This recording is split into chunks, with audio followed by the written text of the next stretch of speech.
ਤੁਸੀਂ ਆਏ ਹੋ ਜੀ ਮੇਰੇ ਕੋਲੇ, ਥੈਂਕ ਯੂ ਵੈਰੀ ਮੱਚ। ਤੇ ਪਿਛਲੀ ਵਾਰੀ ਜਿੱਥੇ ਆਪਾਂ ਗੱਲ ਛੱਡੀ ਸੀ ਅੱਜ ਉੱਥੋਂ ਹੀ ਆਪਾਂ ਦੁਬਾਰਾ ਸ਼ੁਰੂ ਕਰ ਲੈਂਦੇ ਹਾਂ। ਤੇ ਇਹਦੇ ਵਿੱਚ ਮੈਂ ਥੋੜ੍ਹਾ ਜਿਹਾ ਤੁਹਾਨੂੰ ਪਿੱਛੇ ਲੈ ਕੇ ਜਾਣਾ ਚਾਹੁੰਦਾ। ਜਦੋਂ ਹਿੰਦੁਸਤਾਨ ਆਜ਼ਾਦ ਹੋਇਆ ਉਦੋਂ ਜਿਹੜੇ ਸਿੱਖ ਸੀਗੇ ਜਾਂ ਜਿਹੜੇ ਉੱਥੋਂ ਪਾਕਿਸਤਾਨ ਵਾਲੇ ਪੰਜਾਬ 'ਚੋਂ ਹਿੰਦੁਸਤਾਨ ਵਾਲੇ ਪੰਜਾਬ 'ਚ ਆਏ ਸੀਗੇ, ਉਹ ਉੱਥੇ 67 ਲੱਖ ਏਕੜ ਜਗ੍ਹਾ ਜਿਹੜੀ ਸੀ ਉਹ ਛੱਡ ਕੇ ਆਏ ਸੀਗੇ। ਅਤੇ ਇੱਥੇ ਹਿੰਦੁਸਤਾਨ ਵਾਲੇ ਪੰਜਾਬ 'ਚ ਸੀਗੀ 47 ਲੱਖ ਏਕੜ, ਜਿਹਦੇ 'ਚੋਂ ਕਿ ਜਿਹੜੀ ਉੱਥੇ 67 ਲੱਖ ਏਕੜ ਜਗ੍ਹਾ ਸੀ ਉਹਦੇ 'ਚ 45 ਲੱਖ ਏਕੜ ਉਹ ਜਗ੍ਹਾ ਸੀ ਜਿਹਦੇ 'ਚ 2 ਫਸਲਾਂ ਹੁੰਦੀਆਂ ਸੀ, ਫਰਟਾਈਲ ਸੀ। ਅਤੇ 22 ਲੱਖ ਏਕੜ ਜਗ੍ਹਾ ਉਹ ਸੀ ਜਿਹਦੇ ਵਿੱਚ 1 ਫਸਲ ਹੁੰਦੀ ਸੀਗੀ। ਅਤੇ ਜਿਹੜਾ ਹਿੰਦੁਸਤਾਨ ਵਾਲਾ ਪੰਜਾਬ ਸੀ ਉਹਦੇ ਵਿੱਚ 22 ਲੱਖ ਏਕੜ ਉਹ ਜਗ੍ਹਾ ਸੀ ਜਿਹਦੇ 'ਚ 1 ਫਸਲ ਹੁੰਦੀ ਸੀ, ਅਤੇ 27 ਲੱਖ ਏਕੜ ਉਹ ਜਗ੍ਹਾ ਸੀ ਜਿਹੜੀ ਕਿ ਬਰਾਨੀ ਸੀ, ਬੈਰਨ ਲੈਂਡ ਜਿਹਨੂੰ ਕਹਿੰਦੇ ਆ। ਸੋ ਉਦੋਂ ਸਾਰੀ ਜਿਹੜੇ ਸਿੱਖ ਲੀਡਰ ਸੀਗੇ ਉਹਨਾਂ ਨੇ ਇੱਕ ਉਦੋਂ MS ਰੰਧਾਵਾ ਹੁੰਦੇ ਸੀਗੇ, ਉਹਨਾਂ ਨੇ ਗੱਲ ਕੀਤੀ ਸੀਗੀ ਕਿ ਸਿੱਖਾਂ ਨੂੰ ਜਿਹੜੇ ਉੱਥੋਂ ਛੱਡ ਕੇ ਆਏ ਆ, ਇੱਧਰ ਪਾਕਿਸਤਾਨ ਛੱਡ ਕੇ ਆਏ ਆ, ਹਿੰਦੁਸਤਾਨ ਆਏ ਆ, ਤਾਂ ਉਹਨਾਂ ਨੂੰ ਤੁਸੀਂ UP ਅਤੇ ਬਿਹਾਰ 'ਚ ਜਿਹੜੀ ਜਗ੍ਹਾ ਹੈਗੀ ਆ ਉਹਨਾਂ ਨੂੰ ਉੱਥੇ ਕੰਪਨਸੇਟ ਕਰ ਦਿਓ। ਪਰ ਉਦੋਂ ਨਹਿਰੂ ਨੇ ਕਿਹਾ ਕਿ ਮੈਂ ਤਾਂ ਇਹਨਾਂ ਨੂੰ ਦਿੱਲੀ ਦੇ ਇੱਕ ਉਹਨਾਂ ਨੇ ਇਹ ਗੱਲ ਕੀਤੀ ਸੀ ਕਿ UP ਅਤੇ ਬਿਹਾਰ 'ਚ ਕਰ ਦਿਓ, ਅਤੇ ਇੱਕ ਉਹਨਾਂ ਨੇ ਕਿਹਾ ਸੀ ਵੀ ਦਿੱਲੀ ਦੇ ਨੇੜੇ ਵੀ ਜਗ੍ਹਾ ਹੈਗੀ ਆ ਜਿਹੜੀ ਜਿੱਥੇ ਤੁਸੀਂ ਉਹਨਾਂ ਨੂੰ ਕੰਪਨਸੇਟ ਕਰ ਸਕਦੇ ਹੋ, ਕਿਉਂਕਿ 20 ਲੱਖ ਏਕੜ ਦਾ 67 ਲੱਖ ਅਤੇ 47 ਲੱਖ 'ਚ 20 ਲੱਖ ਏਕੜ ਦਾ ਫਰਕ ਆ ਗਿਆ ਸੀ। ਅਤੇ ਨਹਿਰੂ ਨੇ ਉਦੋਂ ਇਹ ਗੱਲ ਕੀਤੀ ਸੀਗੀ ਕਿ ਮੈਂ ਤਾਂ ਇਹਨਾਂ ਨੂੰ ਦਿੱਲੀ ਦੇ 100 ਮੀਲ ਦੇ ਘੇਰੇ 'ਚ ਵੀ ਨਹੀਂ ਕਿਤੇ ਆਉਣ ਦੇਣਾ ਗਾ। ਅਤੇ ਫਿਰ ਉਦੋਂ ਗਿਆਨੀ ਕਰਤਾਰ ਸਿੰਘ ਹੁੰਦੇ ਸੀਗੇ, ਉਹਨਾਂ ਨੇ ਆਪਦੀ ਬਹੁਤ ਮਿਹਨਤ ਨਾਲ ਉਹਨਾਂ ਨੇ ਕਰਨਾਲ 'ਚ ਕੁਛ ਸਿੱਖ ਫੈਮਲੀਜ਼ ਨੂੰ ਸੈਟਲ ਕੀਤਾ ਸੀਗਾ, ਉਹ ਵੀ ਬਹੁਤ ਕੋਸ਼ਿਸ਼ਾਂ ਤੋਂ ਬਾਅਦ। ਅਤੇ ਜਿਹੜੇ ਉਸ ਵੇਲੇ ਗਾਂਧੀ ਮੋਹਨਦਾਸ ਗਾਂਧੀ ਕੋਲੇ ਗਏ ਸੀਗੇ, ਉਹਨਾਂ ਨੇ ਗਾਂਧੀ ਨਾਲ ਜਦੋਂ ਗੱਲ ਕੀਤੀ ਤਾਂ ਗਾਂਧੀ ਨੇ ਕਿਹਾ ਕਿ ਸਿੱਖਾਂ ਨੂੰ ਜਿਹੜੇ ਪਾਕਿਸਤਾਨ ਤੋਂ ਆਏ ਆ ਇਹਨਾਂ ਨੂੰ ਜਿਹੜਾ ਸਿੱਖ ਡੋਮੀਨੈਂਟ ਏਰੀਆ ਹੈਗਾ, ਸਿੱਖ ਡੋਮੀਨੈਂਸ ਹੈਗਾ, ਜਿੱਥੇ ਸਿੱਖਾਂ ਦੀ ਮੈਜੋਰਿਟੀ ਹੈ, ਜਿਹੜਾ ਕਿ ਪੰਜਾਬ ਹੈ, ਇਹਨਾਂ ਨੂੰ ਉੱਥੇ ਹੀ ਜਗ੍ਹਾ ਦਿਓ, ਉੱਥੋਂ ਬਾਹਰ ਨਹੀਂ ਇਹਨਾਂ ਨੂੰ ਜਗ੍ਹਾ ਦੇਣੀ। ਤਾਂ ਉਸ ਇੱਧਰਲੇ ਪੰਜਾਬ 'ਚ ਤਾਂ ਪਹਿਲਾਂ ਹੀ ਜਗ੍ਹਾ ਘੱਟ ਸੀਗੀ, ਸੋ ਪਹਿਲੀ ਮਾਰ ਉੱਥੋਂ ਪਈ। ਉੱਥੋਂ ਚੱਲਦੇ ਆਏ ਅੱਗੇ, ਤਾਂ ਅੱਗੇ ਆ ਕੇ ਕਦੇ ਜਦੋਂ ਹਿੰਦੁਸਤਾਨ ਨੂੰ ਲੋੜ ਪਈ ਕਿ ਹੁਣ ਸਾਡੇ ਕੋਲੇ ਖਾਣ ਨੂੰ ਦਾਣੇ ਹੈ ਨਹੀਂ ਗੇ, ਤਾਂ ਉਦੋਂ ਇਹਨਾਂ ਨੇ ਫਿਰ ਗ੍ਰੀਨ ਰੈਵੋਲਿਊਸ਼ਨ ਸ਼ੁਰੂ ਕਰਤਾ। ਗ੍ਰੀਨ ਰੈਵੋਲਿਊਸ਼ਨ 'ਚ ਜਦੋਂ ਪੰਜਾਬ ਦੇ ਕਿਸਾਨ ਨੇ ਜਿਹੜੇ ਆਪਣੇ ਸਾਰਿਆਂ ਦੇ ਜਿਹੜੇ ਪਿਓ ਦਾਦਿਆਂ ਨੇ ਪੜਦਾਦਿਆਂ ਨੇ ਜਦੋਂ ਮਿਹਨਤ ਕੀਤੀ ਅਤੇ ਹਿੰਦੁਸਤਾਨ ਨੂੰ ਵੀਟ ਸਰਪਲਸ ਮੁਲਕ ਬਣਾਤਾ, ਅਤੇ ਉਦੋਂ ਪਹਿਲਾਂ ਤਾਂ ਬਹੁਤ ਗੱਲਾਂ ਹੋਈਆਂ ਵੱਡੀਆਂ ਕਿ ਤੁਹਾਨੂੰ ਇੰਨੀ MSP ਦਿੱਤੀ ਜਾਊਗੀ, ਇੰਨਾ ਇਹਦੇ 'ਚ ਇਨਕਰੀਜ਼ ਕੀਤਾ ਜਾਊਗਾ ਹਰ ਸਾਲ। ਪਰ ਬਾਅਦ 'ਚ ਫਿਰ ਜਦੋਂ ਹਿੰਦੁਸਤਾਨ ਵੀਟ ਸਰਪਲਸ ਹੋ ਗਿਆ ਤਾਂ ਫਿਰ ਹਿੰਦੁਸਤਾਨ ਨੇ ਇਸ ਪਾਸੇ ਬਿਲਕੁਲ ਧਿਆਨ ਨਹੀਂ ਕੀਤਾ ਅਤੇ ਦੂਜੇ ਪਾਸੇ ਲੱਗ ਗਏ, ਅਤੇ ਕੋਈ ਇਹਨਾਂ ਨੇ ਫਾਰਮਰਸ ਦੀ ਗੱਲ ਕਦੇ ਨਹੀਂ ਸੁਣੀ। ਉਦੋਂ ਤੋਂ ਹੀ ਇਹ ਰੌਲਾ ਚੱਲਦਾ ਆਉਂਦਾ, ਅਤੇ ਹੁਣ ਆ ਕੇ ਇਹਨਾਂ ਨੇ 3 ਕਾਨੂੰਨ ਬਣਾਤੇ ਨਵੇਂ, ਜਿਨ੍ਹਾਂ ਦਾ ਕਿ ਹਰ ਕੋਈ ਸਖਤ ਸ਼ਬਦਾਂ 'ਚ ਇਹਦੀ ਮਜ਼ੰਮਤ ਕਰ ਰਿਹਾ। ਅਤੇ ਇਹਦੇ 'ਚ ਹੁਣ ਕੀ ਹੈਗਾ ਕਿ ਜਿਹੜਾ ਪੰਜਾਬ ਦਾ ਫਾਰਮਰ ਹੈਗਾ ਉਹਨੂੰ ਹੋਰ ਕੋਈ ਮੈਕਸੀਮਮ ਜਿਹੜੇ ਫਾਰਮਰ ਆ ਉਹ ਸਿਰਫ ਮੁਨੱਸਰ ਕਰਦੇ ਆ ਐਗਰੀਕਲਚਰ 'ਤੇ, ਉਹਨਾਂ ਕੋਲੇ ਹੋਰ ਕੋਈ ਹੈ ਨਹੀਂ ਗਾ, ਜਿਹਨੂੰ ਕਹਿੰਦੇ ਆ ਸਾਈਡ ਬਿਜ਼ਨਸ ਕੋਈ ਹੈ ਨਹੀਂ ਗਾ ਉਹਨਾਂ ਕੋਲੇ। ਸੋ ਉਹ ਜਿਹੜਾ ਫਾਰਮਰ ਹੈਗਾ ਉਹਨੂੰ ਜੇ ਹੁਣ ਅੱਗੇ ਇਹ ਹੋਈ ਪਈ ਆ ਕਿ ਵੀ ਮੈਂ ਅਗਾਂਹ ਜਾ ਕੇ ਕਰੂੰਗਾ ਕਿ ਜੇ ਕਾਨੂੰਨ ਲਾਗੂ ਹੋ ਗਏ ਤਾਂ ਮੇਰੇ ਅੱਗੇ ਜਾ ਕੇ ਮੇਰੇ ਘਰੇ ਰੋਟੀ ਪੱਕੂ ਕਿ ਨਾ ਪੱਕੂ, ਮੈਨੂੰ ਜਿਹੜੇ ਇਹ ਪ੍ਰਾਈਵੇਟ ਪਲੇਅਰ ਆਉਣਗੇ ਇਹ ਕੁਛ ਇਹ ਕਰਨਗੇ ਕਿ ਨਾ ਕਰਨਗੇ, ਇਹ ਸਾਨੂੰ 1 ਸਾਲ ਤਾਂ ਪੈਸੇ ਦੇ ਦੇਣਗੇ, ਪਰ ਦੂਜੇ ਸਾਲ ਦੇਣਗੇ ਕਿ ਨਾ ਦੇਣਗੇ ਉਹਦੀ ਜ਼ਿੰਮੇਵਾਰੀ ਕੌਣ ਲਊਗਾ ਜਾਂ ਕਿਵੇਂ ਹੋਊਗਾ। ਸੋ ਇਹਦੇ 'ਚ ਇੱਕ ਤਾਂ ਸਵਾਮੀਨਾਥਨ ਦੀ ਜਿਹੜੀ ਰਿਪੋਰਟ ਆ, ਜਿਹਦਾ ਫਾਰਮੂਲਾ ਹੈਗਾ cost plus 50%, ਉਹ ਲਾਗੂ ਕਰਨਾ ਚਾਹੀਦਾ। ਉਹ ਲਾਗੂ ਕਰਨਾ ਕੀ ਚਾਹੀਦਾ, ਉਹ ਲਾਗੂ ਹੋ ਜਾਣਾ ਚਾਹੀਦਾ ਸੀਗਾ, ਤੇ ਇਹ ਸਰਕਾਰ ਜਿਹੜੀ ਹੈ ਮੋਦੀ ਵਾਲੀ, ਇਹ ਜਿਹੜੀ ਹੁਣ ਸਰਕਾਰ ਚੱਲ ਰਹੀ ਹੈ, ਇਹ ਇਲੈਕਸ਼ਨਾਂ 'ਚ ਗੱਲ ਕਰਕੇ ਆਈ ਸੀ ਕਿ ਸਵਾਮੀਨਾਥਨ ਦੀ ਰਿਪੋਰਟ ਅਸੀਂ ਲਾਗੂ ਕਰਾਂਗੇ, ਪਰ ਹੁਣ ਇਹਨਾਂ ਨੇ ਸਵਾਮੀਨਾਥਨ ਦੀ ਰਿਪੋਰਟ ਤਾਂ ਕੀ ਲਾਗੂ ਕਰਨੀ ਸੀ, ਅੱਗੋਂ ਆ ਸਾਰਾ ਕੁਝ ਕਰਤਾ ਜੋ ਅੱਜ ਚੱਲ ਰਿਹਾ, ਤੁਸੀਂ ਸਾਰੇ ਦੇਖ ਰਹੇ ਹੋ, ਮੈਨੂੰ ਦੱਸਣ ਦੀ ਲੋੜ ਨਹੀਂ ਉਹਦੇ 'ਚ। ਤੇ ਇਹਦੇ 'ਚ ਕੀ ਹੈਗਾ ਕਿ ਇਹ ਜਿਹੜਾ ਫਾਰਮਰ ਹੈਗਾ ਉਹ ਇੱਕ ਰॉ ਮਟੀਰੀਅਲ ਦਾ ਸਪਲਾਇਰ ਹੈ। ਜਿਹੜਾ ਹਰ ਕਿਸੇ ਇਕੋਨਮੀ ਦਾ ਜਿਹੜਾ ਬੇਸ ਹੈ, ਉਹ ਪ੍ਰਾਇਮਰੀ ਬੇਸ ਜਿਹੜਾ ਹੈਗਾ ਉਹ ਐਗਰੀਕਲਚਰ ਹੈ। ਜੇ ਤੁਹਾਡਾ ਐਗਰੀਕਲਚਰ ਸੈਕਟਰ ਜਿਹੜਾ ਸਟਰੋਂਗ ਹੈ, ਜਾਂ ਜਿਹੜਾ ਜੇ ਤੁਹਾਡਾ ਰੂਰਲ ਸੈਕਟਰ ਸਟਰੋਂਗ ਹੈ, ਤਾਂ ਹੀ ਤੁਹਾਡਾ ਅਰਬਨ ਸੈਕਟਰ ਜਿਹੜਾ ਹੈਗਾ ਉਹ ਫਲਰਿਸ਼ ਕਰੂਗਾ। ਕਿ ਜੇ ਤੁਸੀਂ ਜਿੰਨਾ ਰॉ ਮਟੀਰੀਅਲ ਹੈਗਾ ਉਹ ਐਗਰੀਕਲਚਰ ਤੋਂ ਆਉਂਦਾ, ਅੱਗੇ ਜਿਹੜੀਆਂ ਵੀ ਚੀਜ਼ਾਂ ਬਣਦੀਆਂ, ਜਿਹੜੀਆਂ ਤੁਸੀਂ ਸ਼ੈਲਫਸ 'ਤੇ ਵੇਖਦੇ ਹੋ ਵੱਡੇ ਬਾਜ਼ਾਰਾਂ 'ਚ, ਜਿੱਥੇ ਅੱਜ ਕੱਲ੍ਹ ਸੁਪਰਮਾਰਕੀਟਸ ਬਹੁਤ ਖੁੱਲ੍ਹ ਗਈਆਂ, ਡਿਪਾਰਟਮੈਂਟ ਸਟੋਰ ਜਿਹੜੇ ਉਹ ਵੱਡੇ ਸਟੋਰ ਹੁੰਦੇ ਆ, ਉਹਨਾਂ 'ਚ ਜਿੰਨੀਆਂ ਵੀ ਚੀਜ਼ਾਂ ਤੁਸੀਂ ਖਾਣ ਪੀਣ ਦੀਆਂ ਦੇਖਦੇ ਹੋ, ਉਹਦਾ ਰॉ ਮਟੀਰੀਅਲ ਤਾਂ ਫਾਰਮਰ ਹੀ ਦੇ ਰਿਹਾ ਨਾ। ਤਾਂ ਉਹ ਇਹਨਾਂ ਨੇ ਕੀ ਕੀਤਾ ਕਿ ਪ੍ਰਾਇਮਰੀ ਜਿਹੜਾ ਸੋਰਸ ਸੀਗਾ, ਰॉ ਮਟੀਰੀਅਲ ਸੀ, ਉਹਨੂੰ ਤਾਂ ਇਹਨਾਂ ਨੇ ਨਜ਼ਰਅੰਦਾਜ਼ ਕਰਤਾ, ਤੇ ਸੈਕੰਡਰੀ ਜਿਹੜਾ ਸੀਗਾ ਮੈਨੂਫੈਕਚਰਿੰਗ, ਉਹਦੇ 'ਤੇ ਇਹਨਾਂ ਨੇ ਆਪਦਾ ਪੂਰਾ ਜ਼ੋਰ ਲਾਤਾ ਕਿ ਛੇਤੀ ਹਿੰਦੁਸਤਾਨ ਇੱਥੇ ਫੈਕਟਰੀਆਂ ਤੇ ਕਾਰਖਾਨੇ ਆ ਜਾਣ, ਇਹ ਆ ਜੇ ਉਹ ਆ ਜੇ। ਉਹ ਕਾਰਖਾਨੇ ਤਾਂ ਹੀ ਚੱਲਣਗੇ ਜੇ ਪਿੱਛੋਂ ਉਹਨੂੰ ਰॉ ਮਟੀਰੀਅਲ ਦੀ ਸਪਲਾਈ ਹੋਊਗੀ। ਤਾਂ ਰॉ ਮਟੀਰੀਅਲ ਦੀ ਸਪਲਾਈ ਇਹਨਾਂ ਨੇ ਉਸ ਪਾਸੇ ਤਾਂ ਹੁਣ ਆਪਦਾ ਧਿਆਨ ਦਿੱਤਾ ਨਹੀਂ ਗਾ, ਤੇ ਇਕੋਨਮੀ ਕ੍ਰੈਸ਼ ਕਰ ਗਈ ਹਿੰਦੁਸਤਾਨ ਦੀ। ਹੁਣ ਇਸ ਵੇਲੇ ਜਿਹੜੀ ਆਪਣਾ ਜਿਹੜਾ ਹੁਣ ਵੇਲਾ ਇਸ ਵੇਲੇ ਹਿੰਦੁਸਤਾਨ ਦੀ ਇਕੋਨਮੀ ਜਿੰਨੀ ਘੱਟ ਤੋਂ ਘੱਟ ਹੋ ਸਕਦੀ ਹੈ, ਜਿੱਥੇ ਜਾ ਸਕਦੀ ਹੈ, ਮੈਂ ਕਹਿੰਦਾ ਚਲੋ ਉੱਥੋਂ ਤਾਈਂ ਤਾਂ ਨਾ ਜਾਵੇ, ਪਰ ਇਸ ਵੇਲੇ ਆਲ ਟਾਈਮ ਲੋ ਹੈ ਇਕੋਨਮੀ ਦੀ ਰੇਸ਼ੋ, ਇਕੋਨਮੀ ਦੀ ਪਰਸੈਂਟੇਜ ਇੰਡੀਆ 'ਚ। ਤੇ ਜਿਹੜੀਆਂ ਪਿਛਲੀਆਂ ਸਰਕਾਰਾਂ ਆਈਆਂ ਉਹਨਾਂ ਦੇ ਨਾਲ ਜੇ ਆਪਾਂ ਲਾ ਕੇ ਵੇਖੀਏ ਤਾਂ ਇਸ ਵੇਲੇ ਬਹੁਤ ਘੱਟ ਮਾਈਨਸ 'ਚ ਇੰਡੀਆ ਦੀ ਇਕੋਨਮੀ। ਤੇ ਦੂਜਾ ਇਹਦੇ 'ਚ ਕੀ ਗੱਲ ਹੈਗੀ ਹੈ ਕਿ ਇੱਕ ਇੰਗਲਿਸ਼ ਦਾ ਕੋਟ ਹੈ ਕਿ ਕਿਸੇ ਨੇ, ਹੁਣ ਮੈਨੂੰ ਯਾਦ ਨਹੀਂ ਆ ਰਿਹਾ ਕਿ ਕਿਹਨੇ ਕਿਹਾ ਸੀਗਾ, ਪਰ ਇੱਕ ਬੰਦੇ ਨੇ ਕਿਹਾ ਸੀਗਾ ਕਿ history was not kind enough to the man who played God, history is not kind enough to the man who played God. So ਇਹ ਜਿਹੜੇ PM ਸਾਹਿਬ ਆ ਹੁਣ ਆਪਦੇ ਆਪ ਨੂੰ ਰੱਬ ਹੀ ਸਮਝਦੇ ਆ। ਜੇ ਇਹ ਰੱਬ ਨਹੀਂ ਸਮਝਦੇ ਤਾਂ ਜਿਹੜੇ ਇਹਨਾਂ ਦੇ BJP ਵਾਲੇ ਆ ਉਹ ਇਹਨਾਂ ਨੂੰ ਕਹਿੰਦੇ ਵੀ ਇਹ ਅਵਤਾਰ ਆਇਆ, ਤਾਂ ਉਹ ਅਵਤਾਰ ਰੱਬ ਹੀ ਹੁੰਦਾ। ਤੇ ਇਹ ਇਹਨਾਂ ਨੂੰ ਇੱਕ ਆਪਦੀ ਜਿਹੜੀ ਇੱਕ ਈਗੋ ਆ ਉਹ ਛੱਡਣੀ ਚਾਹੀਦੀ ਹੈ। ਤੇ ਕਿੰਨੀਆਂ ਉੱਥੇ ਸ਼ਹੀਦੀਆਂ ਹੋ ਗਈਆਂ, 600 ਤੋਂ ਜ਼ਿਆਦਾ ਸ਼ਹੀਦੀਆਂ ਹੋ ਗਈਆਂ। ਇੱਕ ਵਾਰੀ ਇਹਨਾਂ ਦਾ ਕੋਈ ਵੀ ਬੰਦਾ ਉੱਥੇ ਜਾ ਕੇ, ਉੱਥੇ ਤਾਂ ਕਿਹਨੇ ਜਾਣਾ ਸੀਗਾ, ਕਿਸੇ ਨੇ ਆਪਦੇ ਘਰੇ ਬੈਠ ਕੇ ਵੀ ਗੱਲ ਨਹੀਂ ਕੀਤੀ ਕਿ ਇੰਨੇ ਬੰਦੇ ਸ਼ਹੀਦ ਹੋ ਗਏ। ਉਹ ਹੈ ਤਾਂ ਸਾਰੇ ਹਿੰਦੁਸਤਾਨੀ, ਇਹਨਾਂ ਨੂੰ ਮਤਲਬ ਇਹਨਾਂ ਨੇ ਕਿਸੇ ਨੇ ਇੱਕ ਨੇ ਵੀ ਉਹਨਾਂ ਨਾਲ ਸਿੰਪਥੈਟਿਕ ਬਿਹੇਵੀਅਰ ਇਹਨਾਂ ਦਾ ਨਹੀਂ ਰਿਹਾ ਕਿਸੇ ਨਾਲ ਵੀ। ਇਹਨਾਂ ਦਾ ਇੱਕ ਬਿਆਨ ਵੀ ਹੈ ਨਹੀਂ ਗਾ, ਇਹ ਉਸ ਪਾਸੇ ਜਾਂਦੇ ਹੀ ਨਹੀਂ ਗੇ। ਪਰ ਉਸ ਪਾਸੇ ਪੂਰਾ ਜ਼ੋਰ ਆ ਵੀ ਇਹਨਾਂ ਦੇ ਵੱਟੇ ਵੀ ਮਾਰ ਲਓ। ਇਹਨਾਂ ਨੇ ਜਿਹੜੇ ਉੱਥੇ ਛੱਪਰ ਵਿਚਾਰਿਆਂ ਨੇ ਪਾਏ ਆ ਇੰਨੀ ਗਰਮੀ 'ਚ ਵੀ ਸੌਖਾ ਤਾਂ ਕੌਣ ਉੱਥੇ ਬੈਠਾ, ਸੜਕ 'ਤੇ ਕੋਈ ਸੌਖਾ ਨਹੀਂ ਬਹਿੰਦਾ ਗਾ।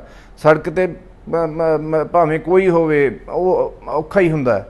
ਪਰ ਇਹਨਾਂ ਨੇ ਫਿਰ ਵੀ ਉੱਥੇ ਜਿੰਨੇ ਛੱਪਰ ਸੀ ਸਾਰੇ ਉਹ ਇਹਨਾਂ ਨੇ ਕਈ ਵਾਰੀ ਸਾੜੇ, ਕਈ ਵਾਰੀ ਇਹਨਾਂ ਨੇ ਵੱਟੇ ਮਰਵਾਏ, ਕਈ ਵਾਰੀ ਪੁਲਿਸ ਤੋਂ ਡਾਂਗਾਂ ਪਵਾਈਆਂ।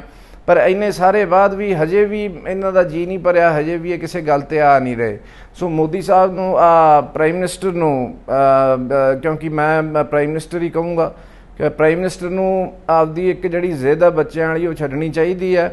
ਕਿਉਂਕਿ ਜਿਹੜਾ ਬੰਦਾ ਖੇਤੀ ਕਰਦਾ ਉਹਨੂੰ ਪਤਾ ਹੋਊਗਾ, ਜਿਵੇਂ ਉਹ ਅੰਗਰੇਜ਼ੀ 'ਚ ਕਹਿੰਦੇ ਆ ਕਿ a man's pride is his land. ਤਾਂ ਬੰਦੇ ਦੀ ਜਿਹੜੀ ਗੈਰਤ ਆ ਉਹਦੀ ਜ਼ਮੀਨ ਹੁੰਦੀ ਹੈ। ਅਤੇ ਤੁਸੀਂ ਗੈਰਤ ਨੂੰ ਨਾ ਵੰਗਾਰੋ।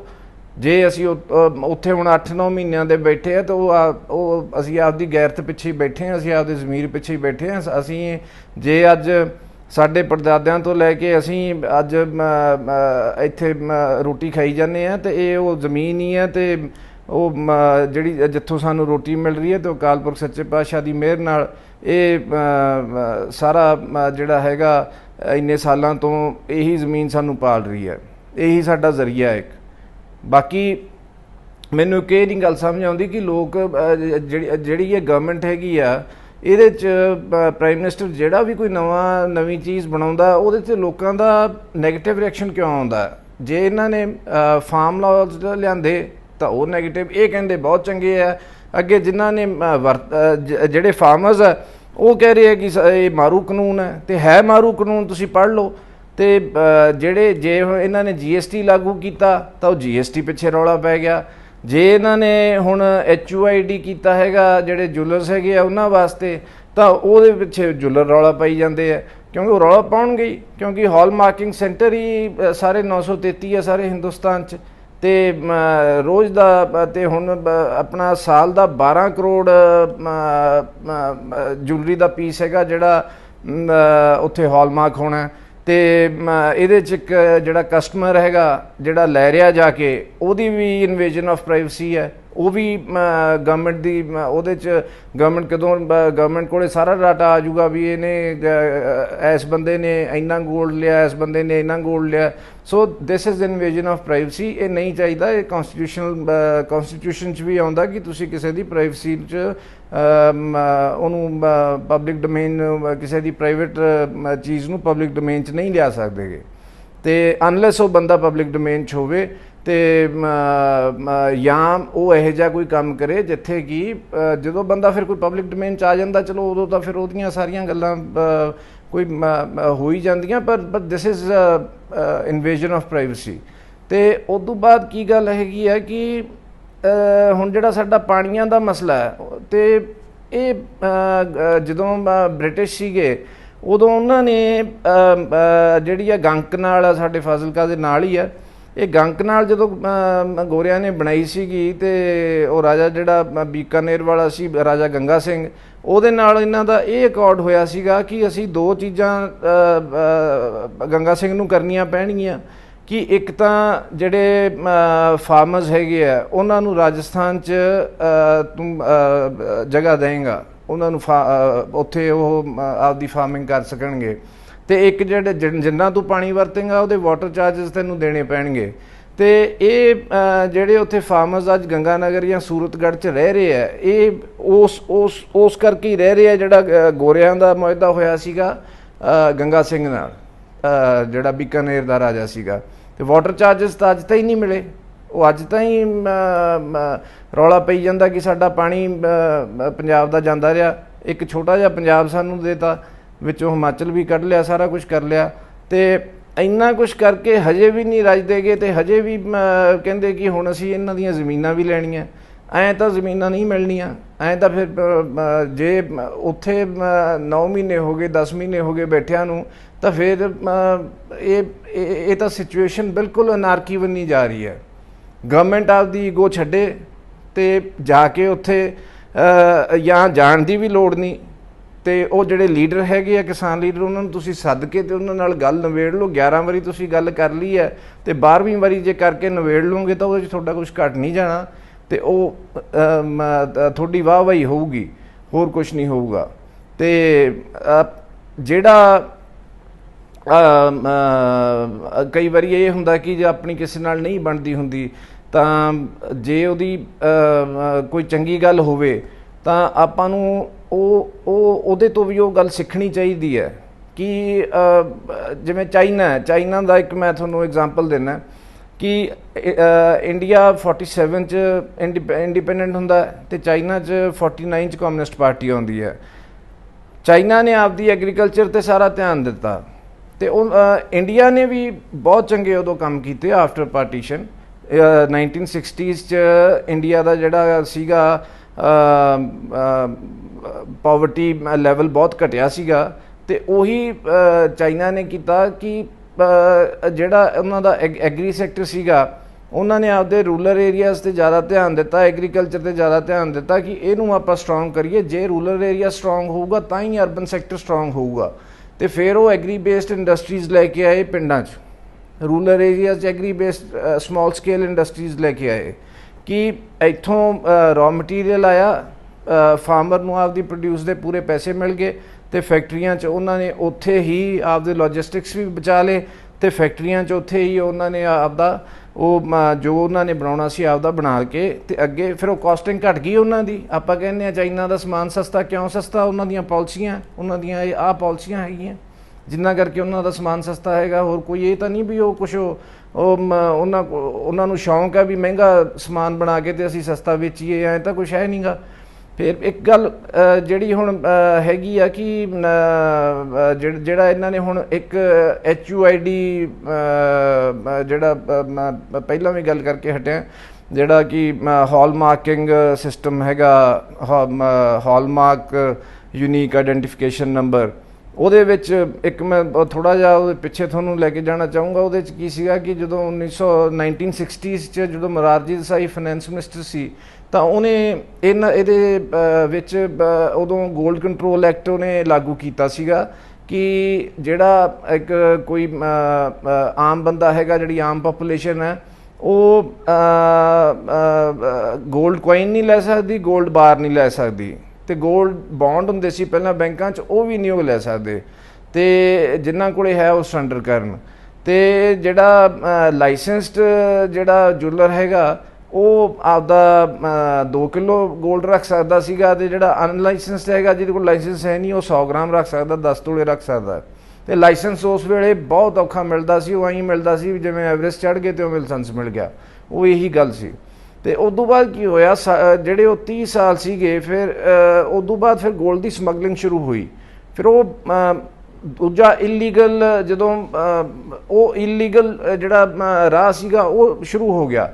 ਤੇ ਫਿਰ 1990 'ਚ ਜਿਹੜੇ ਫਾਈਨੈਂਸ ਮਿਨਿਸਟਰ ਸੀਗੇ, ਉਹਨਾਂ ਦਾ ਮੈਨੂੰ ਨਾਂ ਨਹੀਂ ਯਾਦ ਆ ਰਿਹਾ, ਉਹਨਾਂ ਨੇ ਫਿਰ ਇਹ ਗੱਲ ਕੀਤੀ ਕਿ ਉਹਨਾਂ ਨੇ ਗੋਲਡ ਕੰਟਰੋਲ ਐਕਟ ਜਿਹੜਾ ਮੋਰਾਰਜੀ ਦੇਸਾਈ ਦਾ ਸੀਗਾ ਉਹ ਉਹਨਾਂ ਨੇ ਅਬੋਲਿਸ਼ ਕੀਤਾ ਤੇ ਨਵਾਂ ਗੋਲਡ ਦਾ ਐਕਟ ਬਣਾਇਆ, ਜਿਹਦੇ 'ਚ ਉਹਨਾਂ ਨੇ ਗੋਲਡ ਦੀ ਇੰਪੋਰਟ ਜਿਹੜੀ ਸੀਗੀ ਉਹ ਸ਼ੁਰੂ ਕੀਤੀ ਤੇ 250 ਰੁਪਇਆ ਪਰ 10 ਗ੍ਰਾਮਸ ਉਹਨਾਂ ਨੇ ਡਿਊਟੀ ਰੱਖੀ। ਤੇ ਇੱਕ ਤਾਂ ਉਹਦੇ 'ਚ ਗੋਲਡ ਆਇਆ ਇੰਡੀਆ 'ਚ, ਇੰਪੋਰਟ ਸ਼ੁਰੂ ਹੋਈ ਤੇ ਗਵਰਨਮੈਂਟ ਨੂੰ ਰੈਵਨਿਊ ਸ਼ੁਰੂ ਹੋਇਆ। 1992 'ਚ 140 ਟਨ ਗੋਲਡ ਇੰਡੀਆ 'ਚ ਆਇਆ ਤੇ ਅੱਜ ਦੇ ਟਾਈਮ 'ਚ 800 ਟਨ ਇੰਪੋਰਟ ਹੋ ਰਹੀ ਹੈ ਗੋਲਡ ਦੀ ਇੰਡੀਆ 'ਚ, ਤੇ ਇਹ ਰੈਵਨਿਊ ਸਾਰਾ ਗਵਰਨਮੈਂਟ ਨੂੰ ਹੀ ਜਾ ਰਿਹਾ। ਸੋ ਹੁਣ ਉਹ ਕੀ ਹੈਗਾ ਕਿ ਜੇ ਇਹਨਾਂ ਨੇ ਹੁਣ HUID ਕੀਤਾ, ਹੌਲਮਾਰਕ ਤਾਂ ਆਪਾਂ ਨੂੰ ਸਾਰਿਆਂ ਨੂੰ ਪਤਾ ਵੀ ਜੇ ਆਪਾਂ ਚੀਜ਼ ਦੇ ਪੈਸੇ ਦੇ ਰਹੇ ਹਾਂ ਸਹੀ ਤਾਂ ਉਹ ਆਪਾਂ ਨੂੰ ਵੀ ਚੀਜ਼ ਪੂਰੀ ਸਹੀ ਮਿਲਣੀ ਚਾਹੀਦੀ ਹੈ। ਹੌਲਮਾਰਕ ਤਾਂ ਹੋਣਾ ਚਾਹੀਦਾ ਸਾਰਾ, ਪਰ ਜਿਹੜਾ ਉਹ ਯੂਨੀਕ ਆਈਡੈਂਟੀਫਿਕੇਸ਼ਨ ਨੰਬਰ ਹੈ ਉਹ ਬੜਾ ਟੀਡੀਅਸ ਪ੍ਰੋਸੈਸ ਆ। ਜਿਵੇਂ ਇਹਨਾਂ ਨੇ ਫਾਰਮਰਸ ਵਾਸਤੇ ਕਰਤਾ, ਇਹਨਾਂ ਨੇ ਪੇਮੈਂਟ ਐਕਟਿਵ ਵਾਰੀ ਜਿਹੜੀ ਕੀਤੀ ਹੈ ਫਾਰਮਰਸ ਦੀ, ਚਲੋ ਬਹੁਤ ਚੰਗੀ ਗੱਲ ਹੈ, ਫਾਰਮਰਸ ਦੀ ਸਾਰੀ ਪੇਮੈਂਟ ਉਹ ਹੋਈ ਹੈ, ਪਰ ਉਹ ਬੜਾ ਟੀਡੀਅਸ ਪ੍ਰੋਸੈਸ ਸੀਗਾ ਫਾਰਮਰਸ ਵਾਸਤੇ। ਜਿਹੜਾ ਇਹਨਾਂ ਨੇ ਪੇਪਰ ਵਰਕ ਕੀਤਾ ਹੈਗਾ, ਜਮ੍ਹਾਂਬੰਦੀਆਂ ਲਿਆਓ, ਉਹ ਜੇ ਫਾਰਮ ਲਿਆਓ, ਇੱਕ ਸਾਰੇ ਫਾਰਮਰ, ਕਿਸੇ ਨੇ ਇੱਥੇ ਸਾਰੇ ਫਾਰਮਰ PhD ਨਹੀਂ ਗੇ ਵੀ, ਜਿਹੜੇ PhD ਵੀ ਚਲੋ ਜ਼ਰੂਰੀ ਨਹੀਂ, ਸਾਰੇ ਫਾਰਮਰ ਕੋਈ ਇੱਥੇ BA ਪਾਸ ਨਹੀਂ ਗੇ ਵੀ ਜਿਹੜੇ ਵਿਚਾਰੇ ਜਾ ਕੇ ਉੱਥੋਂ ਲੈ ਕੇ ਆਉਣਗੇ। ਗਰੀਬ ਪੁਰਬਾ ਵੀ ਹੈਗਾ, ਸਾਰੇ ਹੈਗੇ ਆ, ਕੋਈ ਮੈਂ ਕਿਸੇ ਕੋਲੇ ਕਿੱਲਾ, ਕਿਸੇ ਕੋਲੇ 2 ਕਿੱਲੇ, ਕਿਸੇ ਕੋਲੇ 3 ਕਿੱਲੇ ਆ, ਉਹਨੂੰ ਤਾਂ ਪਟਵਾਰੀ 10 ਦਿਨ ਨਹੀਂ ਮਿਲਦਾ ਗਾ, ਉਹ ਤਾਂ ਵਿਚਾਰਾ ਗੇੜੇ ਮਾਰਦਾ ਰਹਿ ਜਾਂਦਾ ਹੈਗਾ ਕਿ ਮੈਨੂੰ ਅੱਜ ਦੇ ਉਹਨੂੰ ਤਾਂ ਉਹਦੇ ਬੰਨੀ ਤਾਂ ਉਹ ਸਿਰ ਚੱਕ ਕੇ ਵੀ ਨਹੀਂ ਵੇਖਦਾ ਗਾ, ਥੱਲੋਂ ਹੀ ਕਹਿ ਦਿੰਦਾ ਹੈਗਾ ਵੀ 20 ਦਿਨ ਮੈਨੂੰ ਕੰਮ ਆ, 20 ਦਿਨਾਂ ਬਾਅਦ ਹੀ, ਮਹੀਨੇ ਬਾਅਦ ਹੀ। ਤੇ ਇਹ ਇਹਨਾਂ ਨੇ ਚਲੋ ਉਹ ਸਾਰਾ ਪ੍ਰੋਸੈਸ ਹੋਇਆ, ਕਿਸੇ ਤਰੀਕੇ ਨਾਲ ਸਾਰਾ ਹੋ ਗਿਆ, ਪੇਮੈਂਟਸ ਵਗੈਰਾ ਹੋ ਗਈਆਂ, ਠੀਕ ਹੈ, ਪਰ ਉਹ ਬੜਾ ਪੇਪਰ ਵਰਕ ਹੈ, ਬੜਾ ਟੀਡੀਅਸ ਪ੍ਰੋਸੈਸ ਆ ਉਹ। ਤੇ ਇਹਦਾ ਹੱਲ ਇਹੀ ਹੈ ਕਿ MSP ਦਾ ਜਿਹੜਾ ਕਾਨੂੰਨ ਆ ਉਹ ਬਣ ਜੇ, ਕਿ ਜਿਹੜੀ MSP ਗਵਰਨਮੈਂਟ ਨੇ ਹੁਣ ਕੀਤੀ ਹੈ, ਫੋਰ ਐਗਜ਼ਾਮਪਲ ਜੇ 1960 ਰੁਪਏ MSP ਹੈਗੀ ਹੈ, ਤਾਂ ਉਹ ਜੇ ਸਰਕਾਰ ਨੇ ਲੈਣੀ ਹੈ ਤਾਂ ਵੀ ਉਹ 1960 ਦੀ ਲਵੇ, ਤਾਂ ਜੇ ਪ੍ਰਾਈਵੇਟ ਪਲੇਅਰ ਨੇ ਲੈਣੀ ਹੈ ਤਾਂ ਉਹ ਵੀ 1960 ਦੀ ਲਵੇ। 1960 ਤੋਂ ਘੱਟ ਦੀ ਖਰੀਦ ਨਹੀਂ ਕਰੂਗਾ ਪ੍ਰਾਈਵੇਟ ਪਲੇਅਰ ਵੀ। ਇਹ ਸਰਕਾਰ ਹੈ ਜਿਹੜੀ ਇਹ ਸੁਨਿਸ਼ਚਿਤ ਕਰੇ ਇਸ ਗੱਲ ਨੂੰ। ਤੇ ਇੱਕ ਜਿਹੜਾ ਗਵਰਨਮੈਂਟ ਦਾ ਇੱਕ ਹੁਣ ਨਵਾਂ ਹੈਗਾ, ਇੱਕ ਉਹ ਚੱਲੀ ਜਾਂਦਾ ਵੀ ਸਾਰਾ ਜਿਹੜੇ ਸਰਕਾਰੀ ਅਦਾਰੇ ਹੈਗੇ ਆ ਵੇਚ ਦਿਓ ਉਹ, ਜਿਹਦੇ ਵਿੱਚ ਇੱਕ ਉਹ ਵਿਸ਼ਾਖਾਪਟਨਮ 'ਚ ਵਿਸ਼ਾਖਾ ਸਟੀਲ ਪਲਾਂਟ ਹੈ, ਜਿਹੜਾ ਕਿ 22,500 ਏਕੜ 'ਚ ਉਹ ਹੈਗਾ, ਜਿਹਦੀ ਕੀਮਤ ਅੱਜ 3.5 ਲੱਖ ਕਰੋੜ ਹੈ। ਤੇ ਉਹ ਇਹ ਦੇ ਰਹੇ ਆ ਅਡਾਨੀ ਗਰੁੱਪ ਨੂੰ 14,000 ਕਰੋੜ 'ਚ। ਮਤਲਬ ਇਹ ਇੰਨਾ ਪਿਆਰ ਉਹ ਅਡਾਨੀ ਤੇ ਅੰਬਾਨੀ ਨਾਲ ਕਿਉਂ ਹੈਗਾ ਕਿ ਉਹਨਾਂ ਨੂੰ ਇੰਨੇ ਫਾਇਦੇ ਇਹ ਦੇ ਰਹੇ ਆ, ਤੇ ਇਹਨਾਂ ਨੂੰ ਜਿਹੜਾ ਉੱਥੇ ਫਾਰਮਰ ਬੈਠਾ 8 ਮਹੀਨਿਆਂ ਦਾ ਉਹ ਨਹੀਂ ਇਹਨਾਂ ਨੂੰ ਦਿਖ ਰਿਹਾ ਕਿ ਜਿਨ੍ਹਾਂ 'ਚੋਂ ਵਿਚਾਰੇ ਸਾਡੇ ਬਜ਼ੁਰਗ ਜਿਹੜੇ ਹੈਗੇ ਆ 650 ਤੋਂ ਜ਼ਿਆਦਾ ਸ਼ਹੀਦ ਹੋ ਗਏ, ਜਿਨ੍ਹਾਂ ਦੀ ਇਹ ਗੱਲ ਵੀ ਨਹੀਂ ਕਰ ਰਹੇ। ਤੇ ਇਹ ਜਿਹੜੇ ਦੋਵੇਂ ਇਹਨਾਂ ਦੇ ਹੈਗੇ ਆ ਲੈਫਟ ਰਾਈਟ, ਉਹਨਾਂ ਨੂੰ ਇਹ 3.5 ਲੱਖ ਕਰੋੜ ਦੀਆਂ ਜਿਹੜੀਆਂ ਚੀਜ਼ਾਂ ਹੈਗੀਆਂ, ਜਿਹੜੇ ਪਲਾਂਟ ਹੈਗੇ ਆ, ਸਟੀਲ ਪਲਾਂਟ ਹੈਗੇ ਆ 22,500 ਏਕੜ ਜਗ੍ਹਾ 'ਚੋਂ ਹੈਗਾ, ਤੇ ਜਿਹਦੇ ਪਿੱਛੇ 6 ਪਿੰਡਾਂ ਦੀ ਜ਼ਮੀਨ ਲਈ ਗਈ ਸੀ, ਤੇ 32 ਲੋਕ ਪੁਲਿਸ ਦੀਆਂ ਗੋਲੀਆਂ ਨਾਲ ਉੱਥੇ ਮਾਰੇ ਗਏ ਸੀਗੇ ਜਦੋਂ ਇਹਨਾਂ ਨੇ ਐਕਵਾਇਰ ਕੀਤੀ ਹੈ ਉਹ ਜ਼ਮੀਨ। ਤੇ ਉਹ ਸਾਰਾ ਜਿਹੜਾ ਹੈਗਾ ਫਾਇਦਾ 3.5 ਲੱਖ ਤੋਂ 14,000 ਕਰੋੜ 'ਚ ਅਡਾਨੀ ਨੂੰ ਦੇ ਰਿਹਾ। ਇਹ ਹੁਣ ਤੁਸੀਂ ਆਪੇ ਹਿਸਾਬ ਲਾ ਲਓ ਵੀ ਇਹ ਡੀਲ ਕਿੰਨੇ ਇਹ ਅਡਾਨੀ ਵਾਸਤੇ ਕੋਈ ਇਹ ਨੁਕਸਾਨ ਹੈ? ਅਡਾਨੀ ਨੂੰ ਤਾਂ ਮਿਲ ਗਈ ਉਹ, ਜਿਵੇਂ ਆਪਣੇ ਕਹਿੰਦੇ ਆ ਵੀ ਰਿਉੜੀਆਂ ਦੇ ਭਾਈ ਲੈ ਗਿਆ, ਤੇ 3.5 ਲੱਖ ਕਰੋੜ ਦੀ ਚੀਜ਼ ਤੇ 14,000 ਕਰੋੜ 'ਚ ਦੇਤੀ। ਸੋ ਮੇਰਾ ਇਹਦੇ ਵਿੱਚ ਇਹੀ ਇੱਕ ਹੈਗਾ ਕਿ ਕਦੇ ਵੀ ਜਿਹੜਾ ਆਮ ਲੋਕ ਹੈਗਾ, ਜਿਹੜੀ ਆਮ ਜਨਰਲ ਪਾਪੂਲੇਸ਼ਨ ਹੈ, ਤੁਸੀਂ ਉਹਨੂੰ ਇੰਨਾ ਆਪਦੇ ਖਿਲਾਫ ਨਾ ਕਰੋ ਕਿ ਜਿਹੜਾ ਮੁੜ ਕੇ ਤੁਹਾਡੇ ਤੋਂ ਸੰਭਾਲੇ ਨਾ ਜਾਣ। ਕਿਉਂਕਿ ਤੁਸੀਂ ਇਹ ਨਾ ਸੋਚੋ ਕਿ ਹਮੇਸ਼ਾ ਤੁਹਾਡਾ ਹੀ ਇੱਥੇ ਰਾਜ ਰਹਿਣਾ, ਤੇ ਤੁਸੀਂ ਜੋ ਕਹਿਤਾ ਉਹੀ ਅਖੀਰਲਾ ਸ਼ਬਦ ਆ, ਜੋ ਮੈਂ ਕਹਿਤਾ ਬਸ ਉਹੀ ਲਾਸਟ ਵਰਡ ਹੈ। ਉਹ ਆਪਦਾ ਤੁਸੀਂ ਲਹਿਜਾ ਛੱਡੋ, ਤੇ ਜਿੱਥੇ ਤੁਸੀਂ 11 ਵਾਰੀ ਮਿਲ ਲਿਓ 12ਵੀਂ ਵਾਰੀ ਮਿਲ ਕੇ ਤੇ ਮਸਲਾ ਸਾਡਾ ਹੱਲ ਕਰੋ। ਤੇ ਬਾਕੀ ਇੱਕ ਮੈਂ ਅਸ਼ੋਰ ਕਰਦਾ ਕਿ ਕੋਈ ਵੀ ਪੰਜਾਬ ਦਾ ਜਿਹੜਾ ਫਾਰਮਰ ਹੈਗਾ, ਇਹ ਜਿੰਨੀ ਦੇਰ ਤੱਕ ਇਹ 3 ਕਾਲੇ ਕਾਨੂੰਨ ਨਹੀਂ ਰੱਦ ਹੁੰਦੇ, ਉਨੀ ਦੇਰ ਤੱਕ ਉਹ ਦਿੱਲੀ ਦੇ ਦਰਵਾਜ਼ਿਆਂ ਤੋਂ ਨਹੀਂ ਉੱਠੂਗਾ, ਤੇ ਨਾ ਹੀ ਉੱਠਣ ਦਾ ਉਹਦਾ ਕੋਈ ਉਹ ਬਣਦਾ ਹੈਗਾ ਉੱਥੋਂ ਜਿਹੜਾ ਕਿ ਉੱਠ ਕੇ ਆ ਜਾਊਗਾ ਆਪਦੇ ਘਰੇ, ਤੇ ਉੱਠ ਕੇ ਘਰੇ ਆ ਕੇ ਜਵਾਬ ਕੀ ਦੇਊਗਾ ਆਪਦੇ ਜਵਾਕਾਂ ਨੂੰ ਤੇ ਆਪਦੇ ਬੱਚਿਆਂ ਨੂੰ, ਜਿਨ੍ਹਾਂ ਦੀ ਉਹਨੂੰ ਜਿਨ੍ਹਾਂ ਦਾ ਫਿਊਚਰ ਦਾਅ 'ਤੇ ਲੱਗਿਆ ਹੋਇਆ। ਉਹ ਆਪਦੇ ਵਾਸਤੇ ਵੀ ਬੈਠਾ, ਆਪਦੇ ਪਰਿਵਾਰ ਵਾਸਤੇ ਵੀ ਬੈਠਾ। ਪੰਜਾਬ 'ਚ ਹੋਰ ਸਾਨੂੰ ਕੰਮ ਹੈ ਕਿ ਇੱਕ ਤਾਂ ਪਹਿਲਾਂ ਛੋਟਾ ਜਿਹਾ ਪੰਜਾਬ ਕਰਤਾ, ਉਹਦੇ ਵਿੱਚ ਵੀ ਹੁਣ ਤੁਸੀਂ ਸਾਡਾ ਪਾਣੀਆਂ ਦਾ ਆਰਡਰ ਵਾਲਾ ਚੱਲੀ ਜਾਂਦਾ, ਤੇ ਉਹਦੇ ਵਿੱਚ ਹੁਣ ਤੁਸੀਂ ਆਪਦੇ ਲੌਜ਼ ਵੀ ਲੈ ਆਏ। ਤੇ ਇਹ ਸਾਰਾ ਜਿਹੜਾ ਇਹ ਸਿਸਟਮ ਹੈਗਾ, ਇਹ ਆਪਦੀ ਈਗੋ ਛੱਡੋ ਤੇ ਫਾਰਮਰਸ ਦੀ ਗੱਲ ਸੁਣੋ ਤੇ ਉਹਨੂੰ ਪ੍ਰਵਾਨ ਕਰੋ। ਤੇ ਇਹ ਤਾਂ ਜਿਹੜੇ ਪੰਜਾਬ ਦੇ ਲੋਕ ਆ, ਇਹ ਤਾਂ ਪਿਆਰ ਨਾਲ ਤਾਂ ਇਹਨਾਂ ਦੀ ਜਾਨ ਜੇ ਤੁਸੀਂ ਮੰਗੋਗੇ ਤਾਂ ਜਾਨ ਵੀ ਦੇ ਦੇਣਗੇ। ਤੇ ਤੁਸੀਂ ਇੰਨਾ ਇਹਨਾਂ ਨੂੰ ਤੰਗ ਨਾ ਕਰੋ, ਇੰਨਾ ਸਾਨੂੰ ਤੰਗ ਨਾ ਕਰੋ। ਤੇ ਜਿਹੜਾ ਇੱਕ ਹੋਰ ਇਹਦੇ ਵਿੱਚ ਗੱਲ ਹੈਗੀ ਆ, ਉਹ ਇਹ ਹੈ ਕਿ ਜਿਹੜੀਆਂ ਤੁਹਾਡੀਆਂ ਪਾਲਿਸੀਜ਼ ਸਾਰੀਆਂ ਤੁਸੀਂ ਬਣਾਉਂਦੇ ਹੋ, ਉਹ ਮੇਰੇ ਖਿਆਲ ਨਾਲ ਤੁਸੀਂ ਜਿਹੜਾ ਤੁਹਾਡਾ ਪੈਨਲ ਹੈਗਾ ਉਹਨੂੰ ਥੋੜ੍ਹਾ ਜਿਹਾ ਰਿਫਾਈਨ ਕਰੋ, ਕਿ ਜਿਹੜਾ ਤੁਹਾਡਾ ਪੈਨਲ ਹੈਗਾ ਉਹਦੇ 'ਚ ਕੋਈ ਨਵੇਂ ਕੋਈ ਸਤਹੀ ਬੰਦੇ ਜਿਨ੍ਹਾਂ ਨੂੰ ਪਤਾ ਹੈ ਕਿ ਇਹਨਾਂ ਲੋਕਾਂ ਦਾ ਆਹ ਮਸਲਾ ਹੈ, ਇਹਨਾਂ ਲੋਕਾਂ ਦਾ ਆਹ ਮਸਲਾ ਹੈ, ਤੇ ਉਹ ਲੋਕ ਹੀ ਅੱਗੇ ਲਾਅ ਬਣਾਉਣ। ਤੇ ਇਹ ਅੱਗੇ ਤੋਂ ਲੋਕਾਂ ਨੂੰ ਤੁਸੀਂ ਕੋਈ ਲਾਅ ਬਣਾਓ, ਉਹ ਲੋਕਾਂ ਨੂੰ ਪ੍ਰਵਾਨ ਚੜ੍ਹੇ। ਇਹ ਨਹੀਂ ਕਿ ਤੁਸੀਂ ਜੇ GST ਲਾਗੂ ਕੀਤਾ ਤਾਂ ਲੋਕਾਂ 'ਚ ਰੌਲਾ ਪੈ ਗਿਆ। ਜੇ ਤੁਸੀਂ ਹੁਣ ਜਿਹੜੇ 3 ਕਾਨੂੰਨ ਆ ਇਹਨਾਂ ਦਾ ਤਾਂ ਰੌਲਾ ਚੱਲੀ ਜਾਂਦਾ, ਇਹ ਤਾਂ ਜਮਾਂ ਆਪਣਾ ਅਖੀਰ ਵਾਲੀ ਗੱਲ ਹੀ ਤੁਸੀਂ ਕਰਤੀ ਕਿ ਜ਼ਮੀਨਾਂ ਹੀ ਅਸੀਂ ਹੋਰਡਿੰਗ ਕੈਬ ਵੀ ਕੋਈ ਹੈ ਨਹੀਂ ਗੀ, ਤੇ ਕੰਟਰੈਕਟ ਫਾਰਮਿੰਗ ਕਰਾਂਗੇ। ਕੀ ਕੰਟਰੈਕਟ ਫਾਰਮਿੰਗ ਕਰੋਗੇ? ਅੱਜ ਜਿਹੜਾ ਠੇਕੇ 'ਤੇ ਜ਼ਮੀਨ ਲੈਂਦਾ ਸੀਗਾ ਉਹ ਅੱਜ ਹੈਜ਼ੀਟੇਟ ਕਰ ਰਿਹਾ, ਤੇ ਫਾਰਮਰ ਹੈਜ਼ੀਟੇਸ਼ਨ 'ਚ ਹੈਗਾ। ਜਿਹੜਾ ਕਮਿਸ਼ਨ ਏਜੰਟ ਹੈਗਾ ਉਹ ਇੱਕ ਉਹਦੇ 'ਚ ਹੈਗਾ ਕਿ ਕੱਲ੍ਹ ਨੂੰ ਇਹ ਜਿਹੜਾ ਪ੍ਰਾਈਵੇਟ ਪਲੇਅਰ ਹੈ ਮੈਨੂੰ ਕਿੰਨਾ ਡੈਮੇਜ ਕਰੂਗਾ। ਕਿੰਨੀਆਂ ਮੰਡੀਆਂ 'ਚ ਆੜਤ ਦੀਆਂ ਦੁਕਾਨਾਂ 'ਚ ਕੰਮ ਘੱਟ ਹੋ ਗਿਆ, ਕਈ ਤਾਂ ਬੰਦ ਹੀ ਹੋ ਗਈਆਂ, ਕਿ ਉਹ ਅੱਗੇ ਕੰਮ ਕਰਨ ਕੀ, ਉਹ ਫਿਊਚਰ ਹੀ ਨਹੀਂ ਦੇਖ ਰਹੇ ਇਹਦੇ 'ਚ ਆਪਦਾ।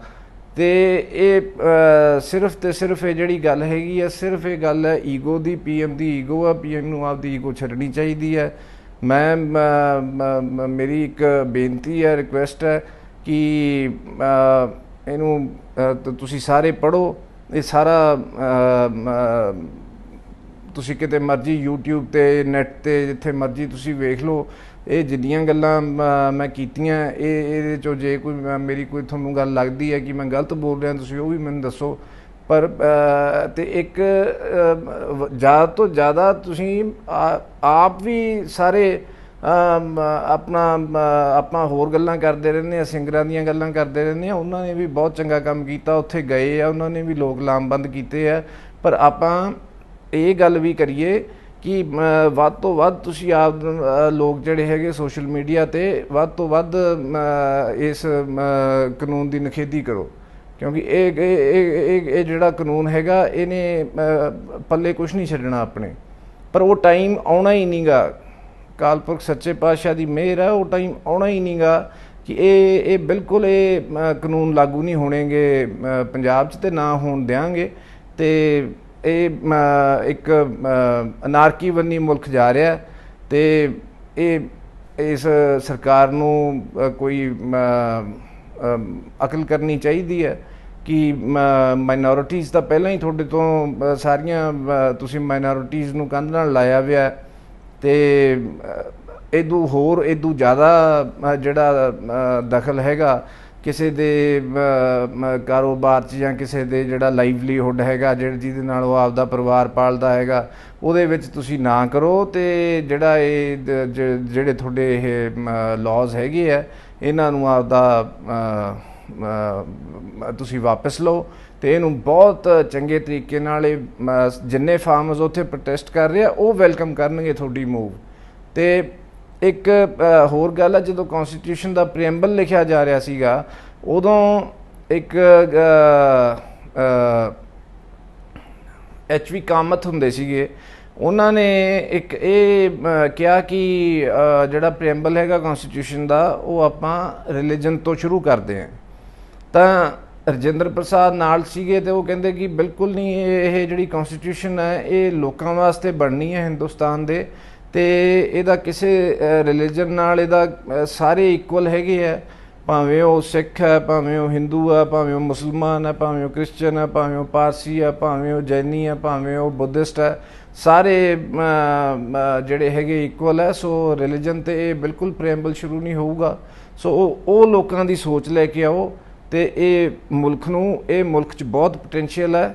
ਅਤੇ ਇਹ ਜਿਹੜੇ ਪੰਜਾਬ ਦੇ ਫਾਰਮਰ ਹੈਗੇ ਆ ਜਾਂ ਪੰਜਾਬ ਦੇ ਲੋਕ ਹੈ ਜਿਹੜੇ ਭਾਵੇਂ ਉਹ ਫਾਰਮਰ ਹੈ, ਭਾਵੇਂ ਉਹ ਦੁਕਾਨਦਾਰ ਹੈ, ਭਾਵੇਂ ਉਹ ਕੋਈ ਹੋਰ ਕੰਮ ਕਰਦੇ ਆ, ਇੰਡਸਟਰੀਲਿਸਟ ਹੈਗੇ ਆ, ਜਾਂ ਇੰਡਸਟਰੀਲਿਸਟ ਵੀ ਚਲੋ ਹੈਗੇ ਆ, ਅਤੇ ਜਿਹੜੇ ਕੋਈ ਹੋਰ ਲੋਕ ਜਿਹੜੇ ਹੈਗੇ ਆ ਮਜ਼ਦੂਰ ਹੈਗੇ ਆ, ਇਹ ਸਾਰੇ ਲੋਕ ਇਹ ਮੁਲਕ ਨੂੰ ਬਣਾਉਣ ਵਾਲੇ ਲੋਕ ਹੈ।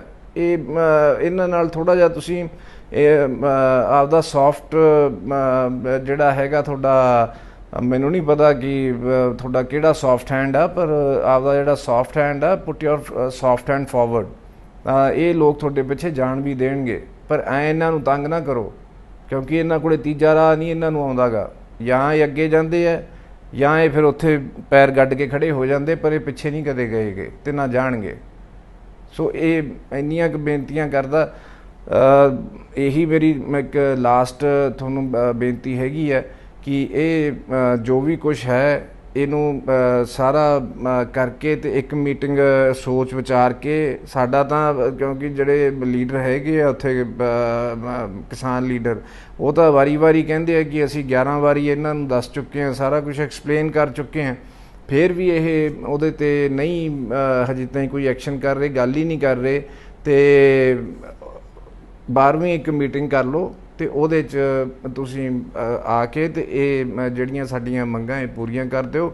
ਉੱਥੋਂ ਖੁਸ਼ੀ ਨਾਲ ਉੱਠ ਕੇ ਅਗਲੇ ਦਿਨ ਹੀ ਹਰ ਕੋਈ ਆਪਦੇ ਘਰ ਆ ਜਾਊਗਾ, ਹਰ ਕੋਈ ਆਪਦੇ ਘਰ ਆਉਣਾ ਚਾਹੁੰਦਾ, ਕੋਈ ਉੱਥੇ ਸੜਕ 'ਤੇ ਬਹਿ ਕੇ ਰਾਜੀ ਨਹੀਂ ਗਾ। ਸੋ ਇੰਨੀਆਂ ਕੁ ਗੱਲਾਂ ਕਹਿੰਦਾ ਮੈਂ ਕੰਕਲੂਡ ਕਰਦਾ ਇਸ ਸਾਰੀ ਗੱਲ ਨੂੰ। ਵਾਹਿਗੁਰੂ ਜੀ ਕਾ ਖਾਲਸਾ, ਵਾਹਿਗੁਰੂ ਜੀ ਕੀ ਫਤਿਹ।